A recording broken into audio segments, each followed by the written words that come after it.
dear student of class 10th. This is question number 4 of lesson number 2, Nationalism in India, and this question is from history. And the question is, what was the Khilafat movement?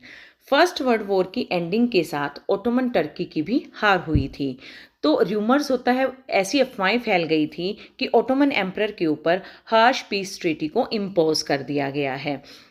Ottoman emperor को खलीफा भी कहा जाता था और ये Islamic world के spiritual head भी माने जाते थे। हार्श पीस ट्रीटी का मीनिंग ये होता है कि जब कोई देश हार जाता है और एक ऐसी पीसफुल ट्रीटी की जाती है जो अपमानजनक होती है और उसकी पावर को भी रिड्यूस कर दिया जाता है, और ओटोमन एम्परर की पावर को भी रिड्यूस कर दिया गया था। खलीफा की ओटोमन एम्परर जो खलीफा थी, उनकी पावर को बचाने के लिए खिलाफत कमेटी फॉर्म की गई थी, और ये खिलाफत कमेटी बॉम्बे में मार्च 1919 में फॉर्म की गई थी। ये एमसीक्यू क्वेश्चन भी बनता है। और इस मूवमेंट के जो लीडर थे वो मोहम्मद अली और शौकत अली थे। ठीक है। And the now the question number 5 is, why was the non cooperation movement started? Non cooperation movement क्यों स्टार्ट किया गया था?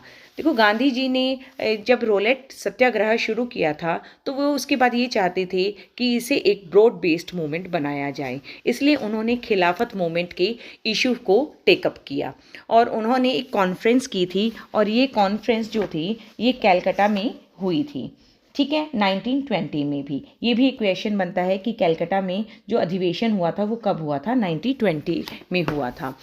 तो नॉन कॉरपोरेशन मूवमेंट के स्टार्ट होने के क्या रीज़न थे, कॉजेज़ क्या थे? The first cause is Rowlatt Act and the Jallianwala Bagh मास्करे।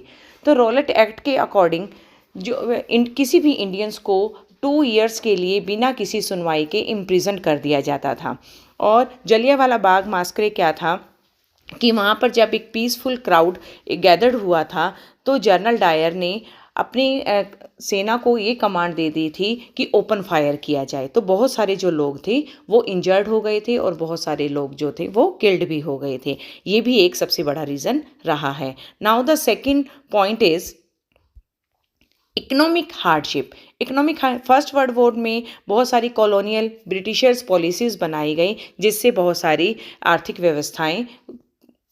व्यवस्थाएं बिगड़ गई थी। जो बेसिक नीड्स थी उनके प्राइसेस जो थे बहुत हाई हो गए थे और किसानों को बहुत सारा टैक्स पे करना पड़ता था, उन्हें बहुत सारी मुश्किलों का सामना करना पड़ा। This is the second reason. Now the third reason is खिलाफत मूवमेंट। खिलाफत मूवमेंट मैंने आपको एक्सप्लेन किया है कि वो क्या था। ठीक है। तो ये भी एक थर्ड रीज़न रहा है। Now the fourth point is Gandhi ji leadership. Gandhi ji ने नॉन वायलेंस के ऊपर एम्फेसाइज